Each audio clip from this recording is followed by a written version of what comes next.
इसी दिन का इंतजार किया जा रहा था। वक्फ बिल के कानून बनने से देश भर का माहौल इतना खराब हो चुका है दोस्तों, इतना तनावपूर्ण हो चुका है कि जगह जगह आंदोलन की तस्वीरों ने इंटरनेट पर सैलाब ला दिया है। दोस्तों, मुस्लिम समुदाय के लोग केरल में बेकाबू हो गए। केरल में एयरपोर्ट ठप हो गया, सड़कों को जाम करते हुए विरोध प्रदर्शन हुआ है। आंदोलन में वक्फ कानून का विरोध इस पैमाने पर हुआ है कि हालात बिगड़े और पुलिस ने लाठीचार्ज तक कर डाला। केरल से जो खबर निकलकर सामने आ रही है उसने वक्फ पर छिड़े इस विवाद को और तूल दे दिया है और बढ़ा दिया है। अब पूरा मामला क्या है ये जानने के लिए आखिर तक आप इस वीडियो में बने रहिएगा। मैं बताऊंगी कि पूरा मामला क्या है। दोस्तों, केरल से सामने आया है। नमस्कार, मेरा नाम है जयंती झा और आप देख रहे हैं पीआरबी। केरल में अचानक हालात बेकाबू हो गए। विपक्ष की सरकारें वक्फ कानून का विरोध कर रही हैं और खुद को मुस्लिम समुदाय का हितैषी बता रही हैं। ऐसे में केरल में इस कानून के खिलाफ विरोध दर्ज करने वालों पर जिस तरीके से लाठियां बरसाई गई हैं, जिस तरीके से वाटर कैनन की बौछार की गई है, उसके बाद दोस्तों विरोध दर्ज कर रहे मुस्लिम संगठनों ने इसे केरल सरकार का पाखंड बता दिया है कि भाई, कहने के लिए आप कह रहे हैं कि आप मुस्लिम समुदाय के साथ हैं, लेकिन करनी में तो ऐसा कुछ नजर नहीं आ रहा है। कथनी और करनी में अंतर लग रहा है। दरअसल दोस्तों, कई मुस्लिम संगठनों ने न सिर्फ आंदोलन की चेतावनी दी बल्कि सड़कों पर आकर विरोध प्रदर्शन किया। इसके चलते केरल पुलिस ने चेतावनी भरा नोटिस जारी किया। जिन संगठनों की तरफ से आंदोलन का नेतृत्व किया गया, उन संगठनों में कौन कौन शामिल था ये बता देती हूँ आपको। सॉलिडारिटी यूथ मूवमेंट और the Student Islamic Organisation of India, इसका नाम सामने आया है कि ये दो ऑर्गेनाइजेशंस थे जो इस पूरे आंदोलन का नेतृत्व कर रहे थे। जमाते इस्लामी हिंद के युवा शाखा, उसने भी विरोध प्रदर्शन किया। एयरपोर्ट को बंद करने की चेतावनी दी, कोझिकोड एयरपोर्ट को, अंतरराष्ट्रीय एयरपोर्ट को। चेतावनी की वजह थी वक्फ कानून, जिसे 8 अप्रैल से देश भर में लागू कर दिया गया। मुस्लिम संगठनों ने कानून के विरोध में एयरपोर्ट की नाकाबंदी तक की चेतावनी दी। दोस्तों, प्रदर्शनकारियों ने अब जो चेतावनी दी उसे पूरा करते हुए मार्च भी निकाला। पुलिस ने सुरक्षा के मद्देनजर बैरिकेड लगा डाले, लेकिन मुस्लिम संगठनों की नाराजगी इस पैमाने पर थी, इस कदर बढ़ी हुई थी कि बैरिकेड तोड़ने का भी प्रयास हुआ, कोशिश की गई।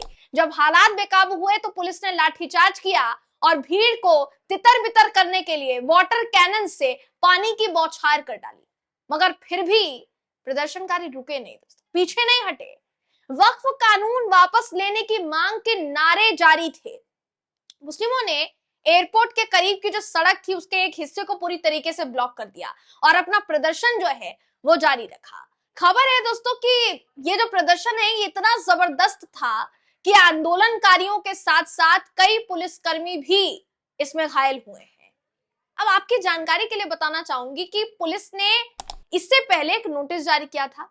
केरल पुलिस अधिनियम की धारा 39(2)D के तहत ये नोटिस जारी किया गया था, जिसमें पुलिस की तरफ से कहा गया था कि जो भी मुस्लिम संगठन एयरपोर्ट को ब्लॉक करने की योजना बना रहे हैं, ये बिना अनुमति के हो रहा है। इसलिए आम जनता की सुरक्षा और आजादी को ध्यान में रखते हुए इस विरोध प्रदर्शन में जितने भी लोग भाग लेंगे, उनकी तरफ से जो भी गाड़ियां लाई जाएंगी, उन गाड़ियों पर कार्यवाही की जाएगी। पुलिस ने गाड़ी के मालिकों के खिलाफ भी कार्यवाही की बात कर डाली। दोस्तों, अब इस पूरे रवैये को क्या कहा जाए? मुस्लिम संगठनों ने इस रवैये को केरल की पिनराई विजयन सरकार को घेरा। इस रवैये को लेकर कहा कि भाई, भाजपा शासित राज्य की सरकारों की तरह ही केरल सरकार भी सलूक कर रही है, तो उनमें और आप में अंतर क्या है?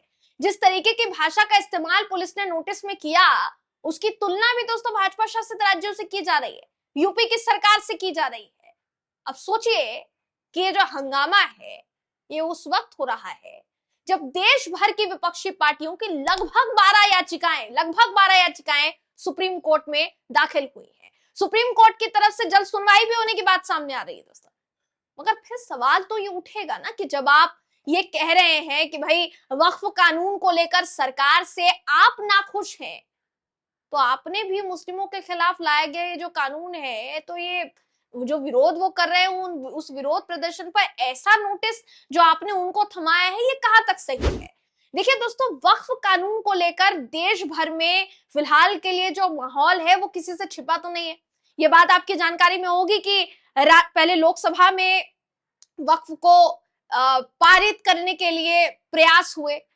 जब जिस दिन पारित होने वाला था उस दिन भाजपा को आखिर समय तक भी इस बात का डर था कि कानून को वो पास कर पाएंगे या नहीं कर पाएंगे, कानून बन पाएगा या नहीं बन पाएगा।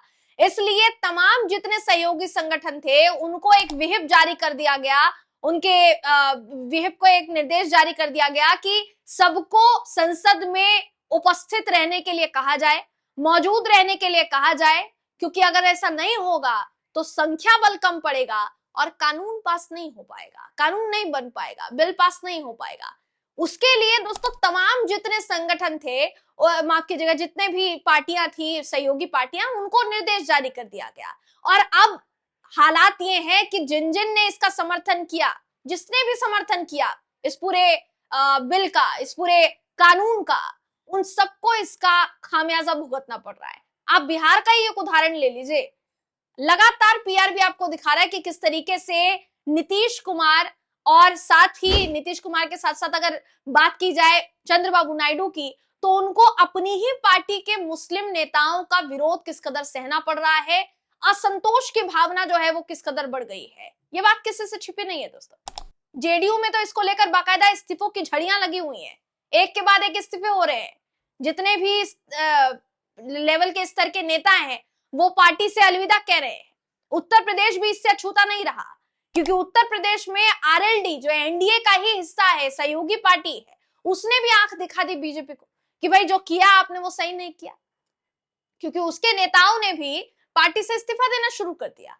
दूसरी तरफ बात की जाए चंद्रबाबू नायडू की, तो वो भी इससे अछूते नहीं रहे, क्योंकि उनकी पार्टी के अंदर खाने भी इसको लेकर बगावत की जो भावनाएं हैं वो भड़कने लगी। कुल मिलाकर ये किसी से नहीं छिपा है कि वक्फ कानून को लेकर जो विरोध प्रदर्शन है वो कितने बड़े पैमाने पर अब हो चला है।